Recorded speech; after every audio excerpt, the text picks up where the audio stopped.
We Were Never Here is a book that I simply could not put down. Literally, it's one of those just one more chapter, I need to know what happened books. It's a thriller in every sense of the word. Andrea builds a world in which you truly live through the narrator's own fears and insecurities. At the same time as she's trying to keep everything from crashing in around her, you're flipping pages eager to see if she can. It makes you uneasy and invested all at the same time. Andrea's talent for creating such conflicting, condescending characters is incredible, and I am honored to be introducing her. Andrea Bartz received her bachelor's and master's in journalism from Northwestern University, after which she began her career as a Brooklyn-based writer and editor. She is not only an impressive creative writer, but also journalistic. In addition to the resounding praise awarded to her books The Lost Night, The Herd, and What We Are All Here For, We Were Never Here, she is a journalist whose work has been featured in The Wall Street Journal, Vogue, Cosmopolitan, Women's Health, and much, much more. She will be interviewed by Ed Aymar today, so please help me in welcoming Andrea Bartz to the stage.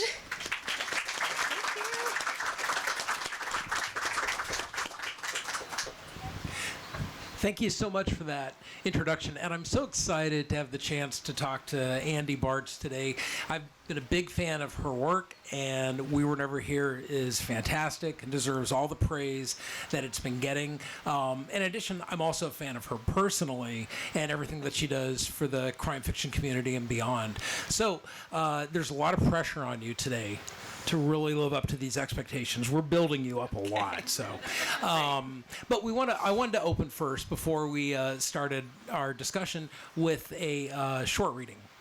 Great. Thank you so much. Thank you so much to Brenna, to the festival, to Ed, whose books are also fantastic and I am confident are for sale in the pavilion today.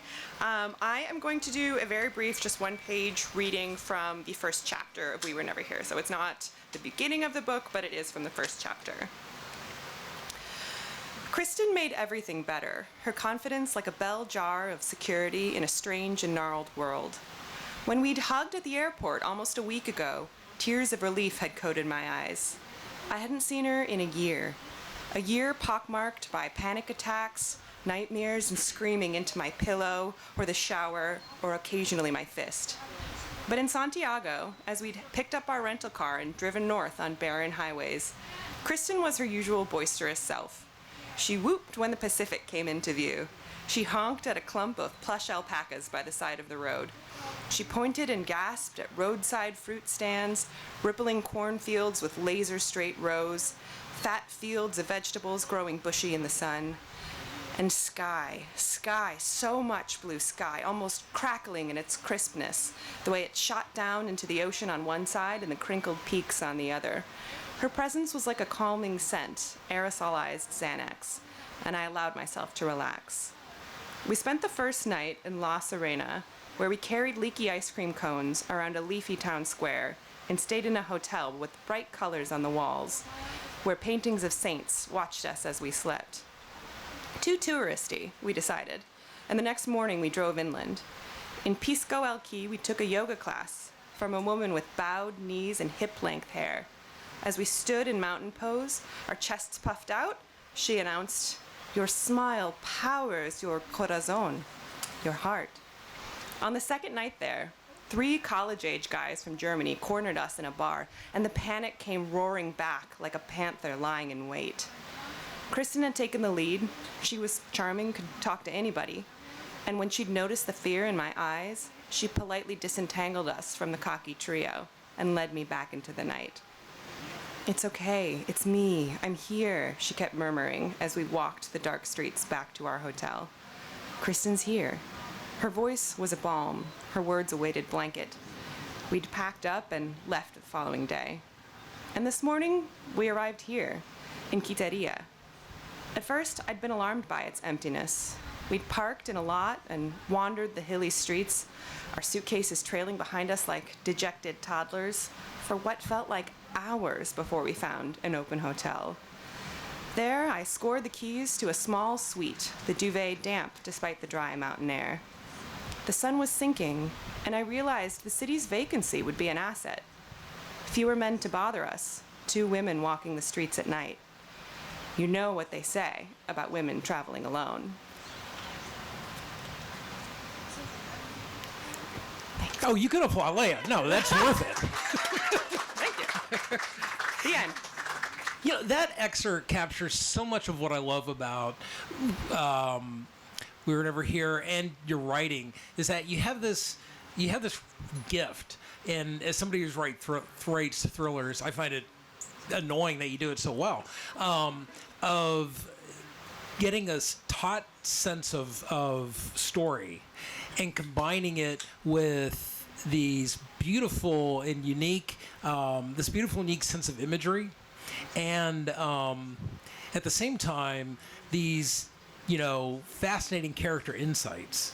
How long does your process take to write a book or to write like a chapter? To write a chapter. It's so hard to actually say. People also say, like, how many drafts do you have? And I don't have. Also, thank you. That's so kind. I don't really have a clear answer because it just keeps changing. But my basic process is that I write the whole thing quite quickly. I think I wrote this book in about 4.5 months, the first draft. And that's like the vomit draft, or someone told me, stop calling it that. That's so gross. Call it a discovery draft. That's much kinder to your words. So I write this first draft very quickly, but like none of the things that you're saying are there, or they're there in different amounts in the wrong places. And the characters are sort of like paper dolls without real personalities yet. And the motivations don't make sense yet. And the plot has huge plot holes. And then I start revising on my own, and then I give it to beta readers, and I start doing revisions with them, and then eventually it goes to my editor and agent, and do several rounds of revisions with them. So yeah, the actual writing of getting the words down on the page for the first time is quite quick. And then the revising is when things slow down, and I really have to sort of consciously, okay, where's my imagery? Is this too much imagery and not enough happening in this section? Is there enough tension, even though maybe there's just, people sitting in a room and emoting? Like, does it still feel tense and taut? And so that's stuff that comes later. What about, you mentioned this in the afterword of the book, but can you tell the audience what led to this novel? Yeah, so this was very much inspired by true events, except for all the murder stuff. Don't worry. But back in 2019, I was on vacation with my friend Jen, and she and I are friends from New York, where I live, but she does live in Australia now. And so she and I would get together, much like the characters in this book, and go to beautiful places together. And so we met up in Chile. We went to Pisco Elqui in the Andes Mountains, and that's something mentioned in this, and then I made up a fake town to actually set the bad stuff in, because I never like to, name a real city with terrible stuff happening. And while we were there, we had no idea it was going to be completely empty. There was just no one else there. We really did walk around for a long time trying to find a hotel that would take us. And there was one other tourist in town, and he was this awesome Australian guy named Stephen. And we bumped into him the first night and just kind of instantly became inseparable. And I think a lot of people know that sort of like vacation friend thing. It's like camp friends. Like, it's time limited, but you just hit it off right away. We spent the entire time as a trio, just the three of us, going stargazing and just doing all the touristy stuff in the area. And he was so cool and sweet and not creepy and respectful that we immediately jumped on a running gag about how we were so trusting, and he was actually a psycho who was just waiting for his chance to kill us and take our money. And just kind of kept, bringing that up as the weekend went on, of like, Steven, you're running out of time. And we were hanging out in the hotel suite that my friend and Jen and I had rented the last night, drinking wine. And again, somebody made a joke about this, and it occurred to me, we'd been making this joke for like 4 days, and I literally for a living imagine women doing horrible things, and yet it had never occurred to me that like Steven should be afraid of us in any way. And so I just kind of like tilted my head, and I was like, Steven, you've known us exactly as long as we've known you, and actually you didn't even watch me pour your wine in the kitchen, so what makes you so sure that like you shouldn't be afraid of us? And there was a long silence, and then he, in his Australian accent, was like, well, I guess I don't know. And somebody was like, that sounds like a book. And sort of the whole idea came out of that. And, to sort of broaden that, to pull back even more, I, before the pandemic, was a travel writer. So I was kind of traveling the world and writing about these different places for different magazines and outlets.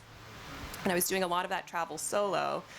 And people would say to me, like, oh my God, you went where by yourself? Or like, you know, I wouldn't want my wife to go there. I wouldn't want my daughter to travel there. Or, aren't you nervous? Aren't you? And sending me articles from the New York Times that are like, here's how female travelers can avoid getting assaulted. And I just was like, why is it such a default assumption that like, it's up to women to not get attacked, and also women just need to be like the receptacles of violence. Just that's like what it is to be a woman, and we are never allowed or expected to dish it back.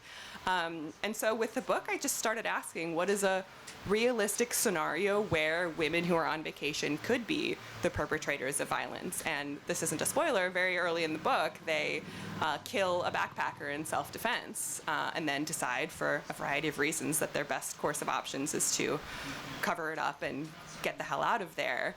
And so that sort of kicks off the story, and the walls closing in on them.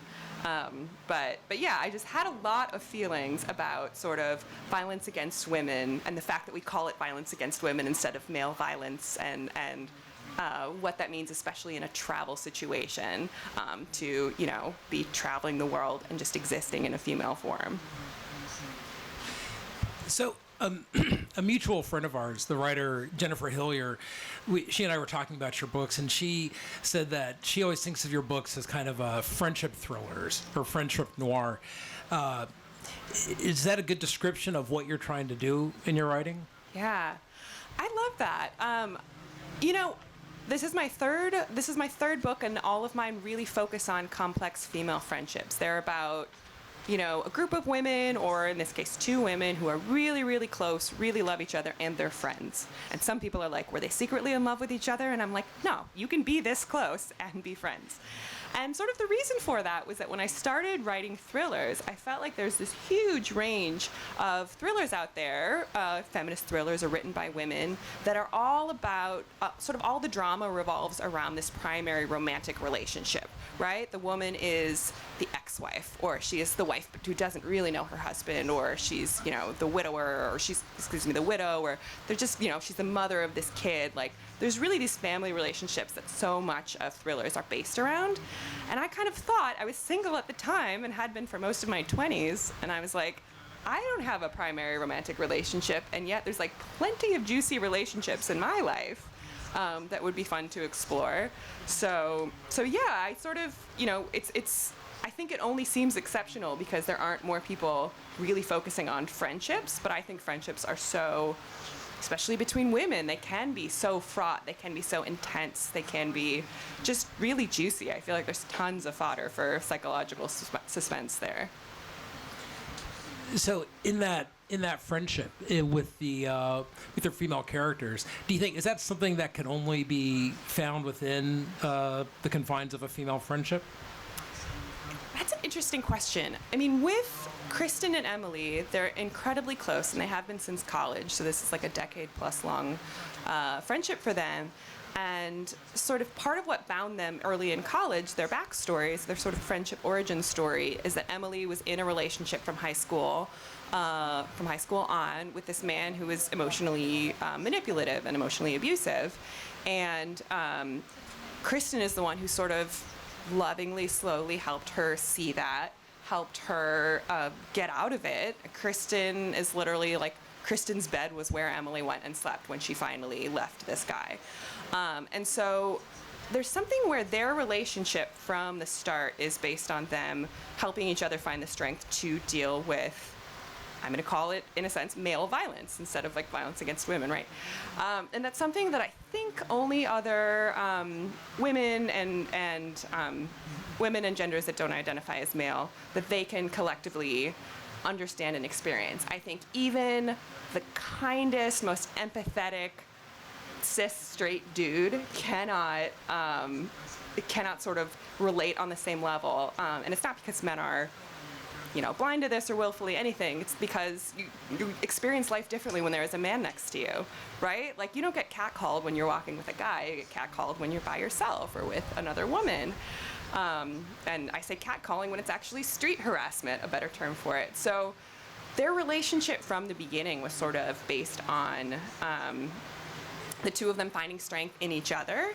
And it was really important for me that their friendship throughout is that it is loving and it is supportive, and there is so much there that's good, because if, Kristen was just a complete evil person from the beginning, and then Emily's just a sucker, and it's not very fun to watch somebody be an idiot. And so I wanted there to be a lot of reason that they would both have a lot to fight for in this friendship, even when the unthinkable happens and they have buried a body, and that could be a very good reason to, keep some distance.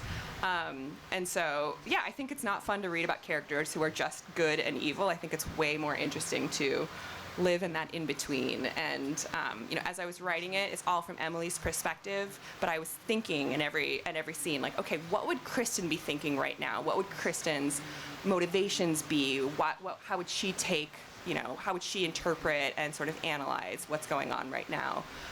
Because to me, they're both very human. Yeah, I mean, they're both so complex and driven, and there's this real sense of love that permeates the story. Is there a, and given how complex they are and how many issues come up in their friendship, particularly gaslighting, and what comes first with you? Is it when you're vomiting up that draft, is it the plot that informs the character, or the characters that inform the plot, or is it kind of a mutual thing? Yeah. It's a great question. I always start, I am what's called a pantser versus a plotter. So in writing, the plotters have their whole outline before they start writing, and then the pantsers, they write by the seat of their pants. And that's me. I don't know where the story is going as I write it, which is very exciting when there's a twist or something I didn't see. But that is also very stressful when I'm 2/3 of the way through and I'm like, oh my God, I have to land this plane. So with this one, I just started with this premise of these two women who have this dead body in their hotel suite, and this is sort of the secret sauce. This is not the first time that one of their trips has ended in bloodshed, and it's like, one time is bad luck, 2 times is like, what the hell is going on? So I had that as a premise, and I had a very vague idea of their friendship, and it was sort of based on some really deep and intense friendships that I have had in my 20s, and I don't know that there's anyone among us who hasn't been in a codependent friendship or relationship at some point, and so some of that, push-pull of the more sort of dominant friend, and what are they both getting from it. So I had a vague sense.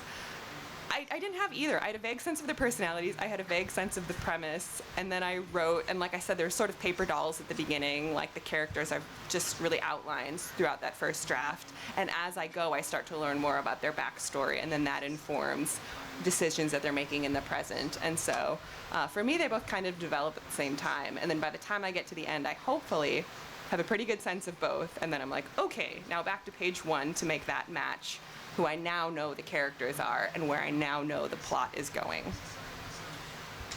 When you're writing, do you have in mind an idealized reader? I guess it's me. No one's asked me that before. I mean, I love... Thank you. Well done. I write thrillers because I love reading them. I cannot imagine writing a book that I didn't want to read. And, like I said before, I think my friendships really throughout my 20s, which I generally write about women in their 20s, my friendships were everything. And I wasn't sort of seeing that totally represented in the thriller space. And so, hopefully they can be enjoyed by a whole variety of readers and types of people. But there's a lot of stuff that I'm kind of dredging deep from inside myself. I don't know how people write memoirs, but I put shame on the page, I put embarrassment, I put embarrassing thoughts, I put things that I would never say aloud into my characters, and that's very scary, and that makes some readers just hate the characters, and they just think every character I write is unlikable, and that's absolutely their prerogative, but I kind of challenge myself, I'm going to be really real with who these characters are and the sort of unpleasant things that they think, say, and do and feel. And my hope is that that's going to resonate with other people, and I just have to put it out there and hope And it is really cool. Something that's cool for me is on a Kindle, you can see popular highlights. So you can see other people who have, it'll just show you like a lot of people have highlighted this particular passage. And it is pretty often some of those lines that I thought about deleting because they were just so, ooh, if anyone knew I had ever had that thought, that would not be comfortable. So let me ask you about you as a writer. Like you're this this fun world traveling writing type, and most writers, not to paint with a white brush, but are nerdy introverts. How's that fair? No, I'm just kidding. That's not the question. Has travel influenced your work and you as a writer? And how so? Yeah, that's a great question. This is the first one that really has centered travel. Obviously, it starts in Chile, and then most of the action is taking place at home in Milwaukee, where our character goes home to. But there's references to past trips, and there's a trip again at the end. So this was the first time I was sort of taking those like travel writing skills of trying to capture a place and putting them really directly into the book, which was fun because I was writing this in 2020. I think I turned in my first draft April 30th, 2020. So like I was living in this space while I was in my 400 square foot studio apartment in Brooklyn. But I think beyond that, the travel for me really feeds creativity. And I think this is something that's familiar with a lot of people who love travel. Like when you go somewhere new, just seeing stuff you wouldn't normally see, or going to a museum, or just, checking out landscapes that are new to you, and just soaking in all of this newness, this novelty is really inspiring, and just sort of gets your brain off of its little track and thinking of things in a new way. And so I often find that travel is when, for example, if I'm really stuck on a plot problem or just have an idea but I know it's not right yet, it's like when I relax and I'm traveling and just taking in all this other stimulation that it kind of starts to come together. So the pandemic was rough for that. I went to museums once that was doable in my native New York City, and that gave me this hot tip that gave me a very similar sort of stimulation. So I want to ask, this book is done so well, and I think everybody loves these kind of stories, and I think we have a few writers in the audience, and this is always good to hear. How, what was it like when you found out that Reese Witherspoon had picked We Were Never Here for her book club? Did you talk to her, and is she super cool? I'll start with the fact that I did not talk to her. So many people are like, did she call you? I'm like, no, Reese does not. Reese did not call me. What happened was I got an email. It was a couple of months before the book came out, not long before the book came out. I got an email from my editor, and the subject line was, "We were never here," and the body said, "Can you give me a call when you have a minute? Thanks." And like, dun, dun, dun, dun. It's like, okay, they're canceling the book, obviously. It's the only thing it could mean. So I called her, and she very kind of calmly explained, like, well, so Reese's book club. And I was like, like still. She's like, yours is going to be the pick for August. And I screamed, oh my God, and started crying on the phone. And it was all so loud that when I came out, my girlfriend, who was here, she was in the next room in the kitchen, and she's like, what's going on? And I was like, my book is gonna be the Reese's book club pick for August. And I love her, she is a data scientist, and she was like, the what pick for what? Which is why we make a good pair. It's like, you're right, okay. And I explained, and we were like, oh yeah, like Legally Blonde, right, okay. Got it all settled. She keeps me, grounded. And it was the next, discussion that day with my editor and agent was like, oh, it's already being printed. Like, it was already on, and actually you might notice that this copy does not have the Reese's seal on it, and it's because a bunch of copies had already been printed, and so they had to get them and put stickers on them. And so when I got this, it had a sticker on it, but I couldn't tell anyone. They were like, if it leaks, it will be revoked. They will choose a new pick, which, like, good Lord. And so to take pictures of the book, which I would do normally, I had to like peel it off and be like, look what's coming, I got my finished copies. So it was just, it still is, like, no words. It still feels very surreal. And I did not get a call from her, but I did get an email from her. And I think it was actually from her. There was a typo in it, and it was like, which makes me think it was like a real thing, you know, like, this is not somebody's. And she just said, so excited, you know, so excited for August. And she said some really nice things about the book. She like loved the relationship. She said that last page still has me thinking. So that was very cool. And then just the day of publication, seeing her holding the book and talking about it was like, my brain just didn't compute. It was like, that's a cool Photoshop trick. Like, who did that? And I'm sorry, you said her email address is what?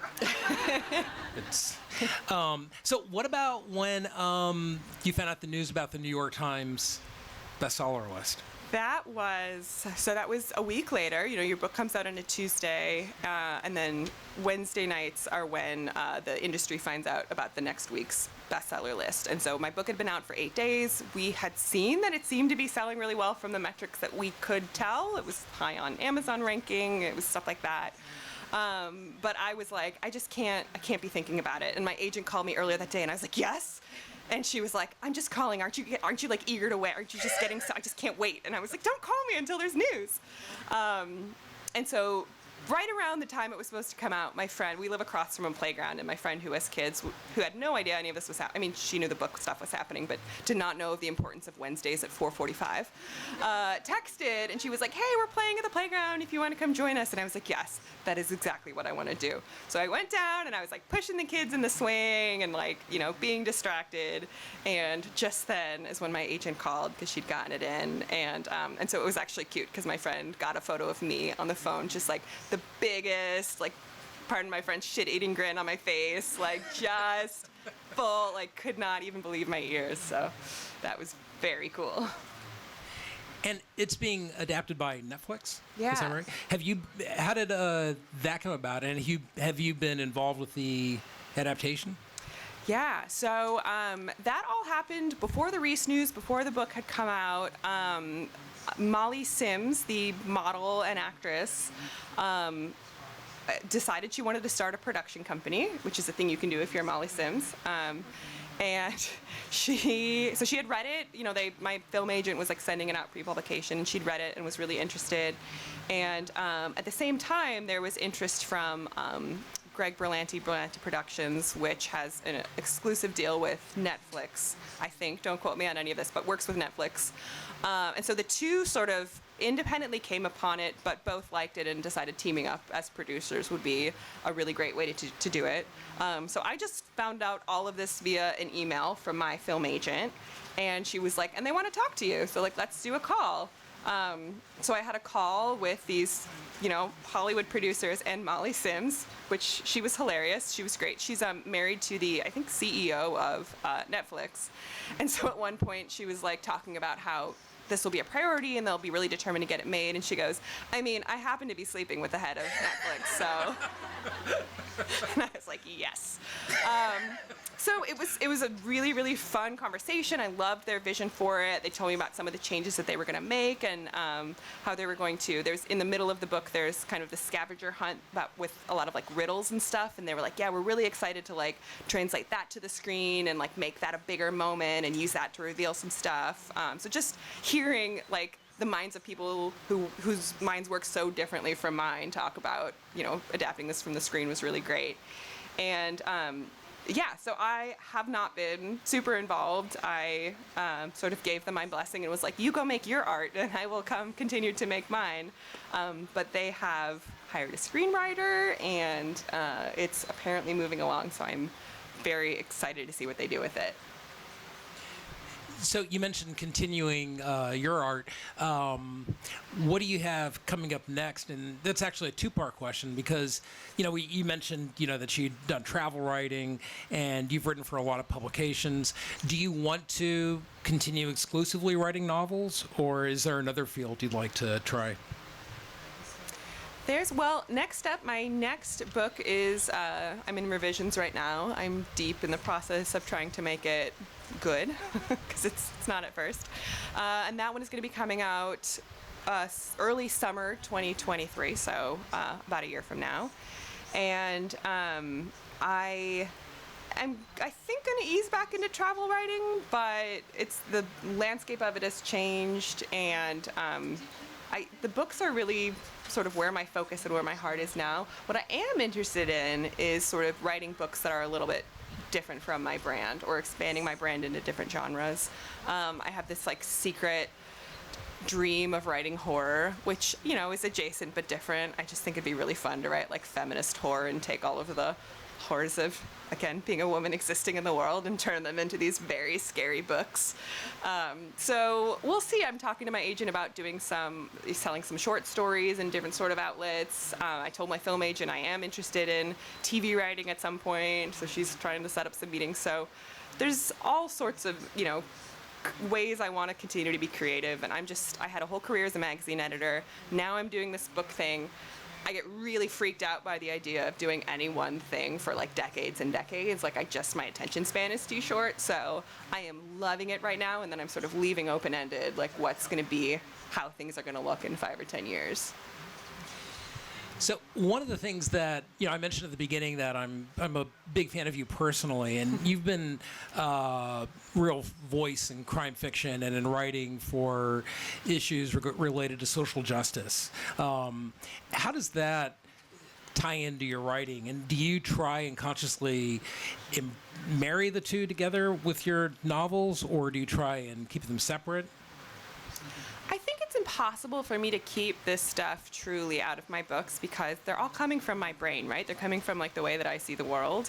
And so when people ask like, oh, do you write feminist books? Is this feminist art? And I'm like, well, I identify as a feminist, so I guess that means that my art is feminist as well.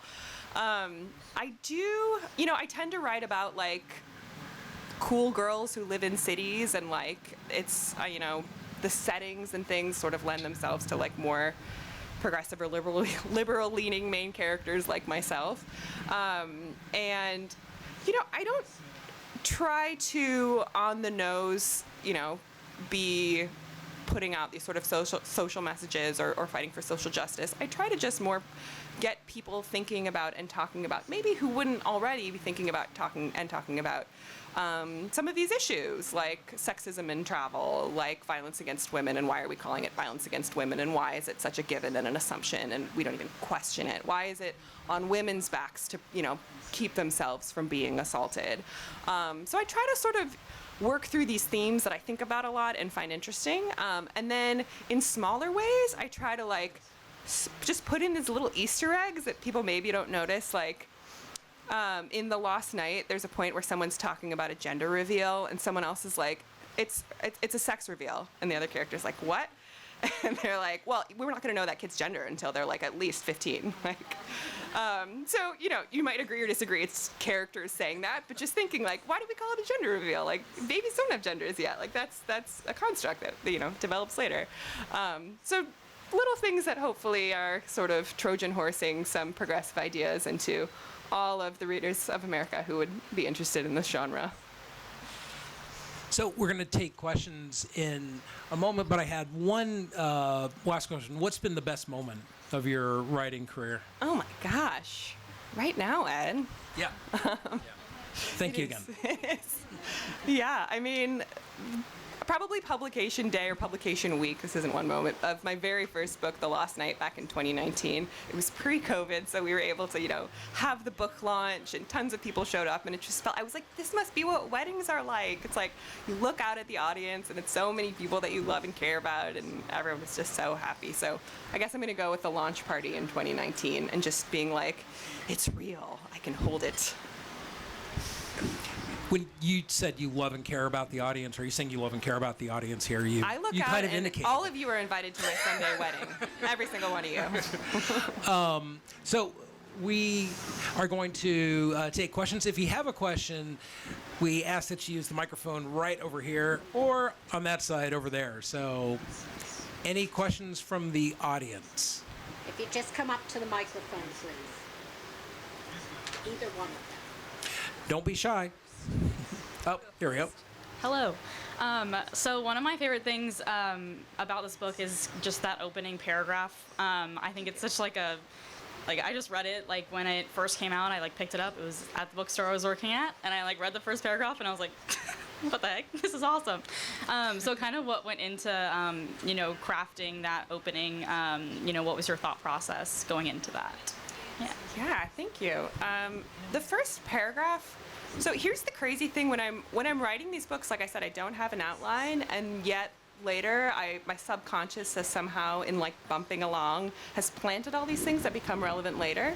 So I actually wrote that was in like the sample that I used for my editor to sell the book. I had to write kind of a treatment, sort of just describing the hook, like a one page, and then I wrote I think it was like 25 pages that pretty much ended up being the first 25 pages, and that was always the first paragraph. So that was just sort of what like tumbled out of my head first, and it really wasn't until I think the book was like, I swear to God, printed, and somebody was like, oh, the foreshadowing in that first paragraph, and I was like, huh, yeah, you're right, there it is, yeah. So just, I guess my head was 20 steps ahead of me.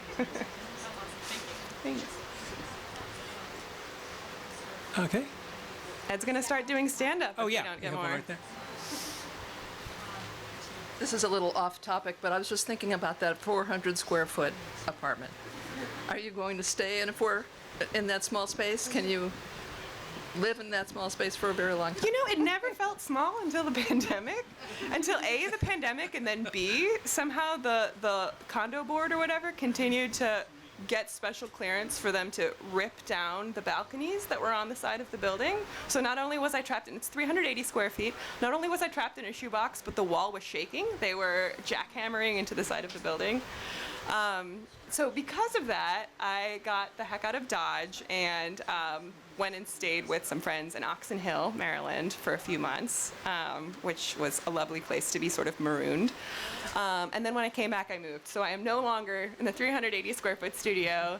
My partner and I are now in a 2-bedroom in a, leafier, less cool area, and it's much better for my mental health. But yeah, when I could just leave and go to bars and go to coffee shops, it didn't feel small. But the pandemic scrambled everything up. Yeah.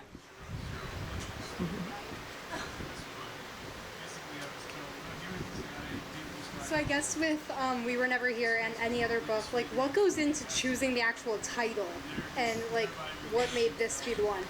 Yeah, great question. So this one changed a bunch. When I was writing it, my working title was The Visitors, and I always liked that, but my editor said it wouldn't work because it sounded too sort of sci-fi, which is fair. It kind of evokes like Wanderers, the Chuck Wendig book. And then we were just kicking around a lot. I really liked women traveling alone. I thought that was kind of from that paragraph that I read. I thought that was sort of intriguing, and my editor was like, well, I don't get it, because if it's women with an E, then they're not alone. And I was like, she's brilliant. She ever hears me using that voice. She's great. And so we kicked around a bunch, and I just went back through the book and was just pulling out phrases. Like my other books, The Lost Night and The Herd, were the something. So this is the first time I had an actual phrase for a title. But it was already in the manuscript, a moment of like complete denial of what had just happened, and I thought it sort of had worked with the themes. So yeah, of like the 6 I sent over in that email after God, who knows how many we tried to brainstorm. Both my agent and editor were like, that's the one. We like it.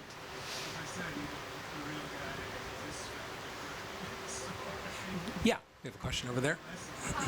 So with Reese's book club, does she give you the questions ahead of time so you have a chance to think about answers, or just get asked on the spot? So let me just repeat it for the audience. So the question is for Reese's book club, does she give the questions ahead of time, or not? So, as I said, I found out a couple months ahead, and then I got looped in with the Reese's Book Club team, which, like, it's probably about 6 people, and, like, there is not a harder working group of people. They're all under Hello Sunshine, her production company. And so from the start, we were sort of working hand in hand for, like, okay, what are the things we can do together this month that will be cool and special? And I pitched them a bunch of ideas, including, like, what if we do a digital scavenger hunt? Because, again, scavenger hunts are, like, a theme in the book. And don't worry, I will answer your question, getting to it in a roundabout way. and I pitched that, and they were like, great, let's work together on that. And so we made Instagrams and TikToks that sent you to different corners of the internet. And so from the start, they were very clear about, they're so organized and such a well-oiled machine. It was like, this is what we will need, this is what da-da-da-da.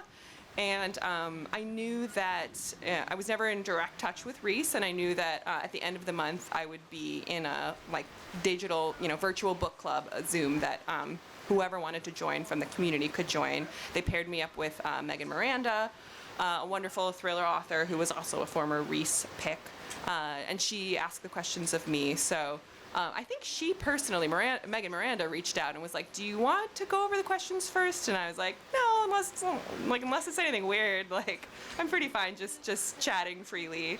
And so I sort of had done enough, virtual events too at that point to sort of know what to expect. But I will say that was probably within this book one of the coolest moments, was just sitting there and watching the room. They had the waiting room, in Zoom, and just watching the waiting room fill up of hundreds of people who were all there to discuss the book from all over the world was just very that was definitely a pinch me moment. That's so for sure. That's so cool. Any other questions? I think we have time for a couple more. Or oh yeah, go ahead. All right, well, he'll repeat. Yeah. I'll repeat it. Regarding the scavenger hunt, how did you come up with those types of clues, and do you do scavenger hunts on your own? So regarding the scavenger hunts in the book, how did you come up with those types of clues, and do you do scavenger hunts on your own? So, a great question. I really don't. I don't really do riddles and stuff, but I was always pretty good at them. In the newspaper every day, I would when I was a kid, I would sit down with the comic section, and as I had my cereal, I would look at the jumble. They have jumble, and I would be train, breakfast, nema, nema, nema, and my mom would be like, good Lord. So my brain has always worked that way, and I think that's part of why I write thrillers, is that I like sort of the puzzle element of them and the moving pieces and the sort of, machinations, and it feels like a big Rube Goldberg machine in my head. And so I just thought it would be fun to write a scavenger hunt, and I also thought it would be fun. It would be and I'm sure can relate. When you're writing, you're writing is the worst thing I've ever done in my life. I hate the writing stage. You're staring at the blank page. You're oh my God, I have to do this again tomorrow. And so when you have an idea that's just gonna fill up 5 to 10 pages, even if it doesn't have that much to do with the plot, you're wee! And so I spent a week just tearing through it, having so much fun. And yeah, it was just fun for me to come up with these weird, different ways. It wasn't modeled on anything else, but just different ways to, express clues. And then I got to the end and I had to scale it way back and make it more creepy and relevant and move the plot forward in some way. My first beta reader was you need to cut all this. It doesn't belong in a thriller. And thank God, I was I'm going to take your note and figure out a way to keep it and make it work, because I really liked it. And luckily, other people have really liked it too. But I think it's just my brain works that way. And so it was a fun way for me to fill pages and sort of make puzzles with myself. And then with the Reese team, I was yeah, I get to do it again. And now I'm sort of I never get to do that again. You really can't. I can't just throw another scavenger hunt in my next book. That was it. Yeah, 2 more questions, I guess. So go ahead if you want to go. So, prior to writing the first novel, I guess you said you did travel writing. So, was there a point where you said, I'm tired of traveling and I want to sit down and write a novel, or writing a novel is something you really want? Yeah, no. So, was there a point where when you were travel writing, when you sort of got sick of it and wanted to write a novel? Was writing a novel something you always wanted to do? Yeah, so I had so many trips planned for 2020. So the only reason I stopped travel writing was because of the pandemic. I actually started working on this novel, on my very first novel, when I was still on staff as a magazine editor. And in my career as a magazine editor, I kept being at magazines that folded. They kept disappearing while I was there. And now, I worked at Glamour, I worked at Self, I worked at, so many of the magazines I worked at are no longer in print. And so it happened again. And I was like, okay, time to start looking for a new job, which is what I had done all the other times. And I was like, while I'm looking for a job, what if I like kind of buckle down on this manuscript, this like, you know, document that's just hanging out on my computer with maybe 10,000 words written. And I decided to take it seriously because I was like, I need something in my life that like nobody can take away from me. Like I'm not gonna wake up one day and like Microsoft Word tells me like, nope, you're done. I was like, I am in control of this. So I sort of doubled down and worked really hard on it during that period. And then when I sold it, and at that point I was travel writing, the travel writing had really picked up, and I was kind of like, why would I look for a new full-time job when I can focus on the books and do the travel writing? And so that was sort of my two pieces up until the pandemic, when writing became the soul. Book writing became kind of the sole thing. All right, and we have one last question. When you were a kid, what kind of mystery books did you read? So what kind of mystery books did you read when you were a kid? So I didn't even read mystery so much. I read like scary books. I loved like Goosebumps when I was too young for it. I loved like Lois Duncan and Christopher Pike and R.L. Stein and some of that sort of mysteries too, wrapped up in that. And then I started reading Stephen King when I was way too young to be reading Stephen King. I mean, my mom is a huge reader, and so we just had a house packed with books, and it was like, any book you want to pick out, we will not stop you. And they also had this policy that they didn't like give me money to buy things, but they were like, anytime you want a book anywhere, you can, we will get you that. Like, we want to support your reading. And so I read a whole big range of things. I mean, I love Babysitter's Club too, but I really love the Babysitter Club mysteries. But I think like the scary books were, the ones that, really scary stories to tell in the dark, and all those creepy ones were speaking to my like sweet little soul even then. And now it comes back out. All right, well, I want to thank Andy for today. It was so good to talk with you, and I really appreciate how open you are with and enthusiastic and honest you were in your answers. So thank you so much for coming down to Gaithersburg. Thank you so much, dear.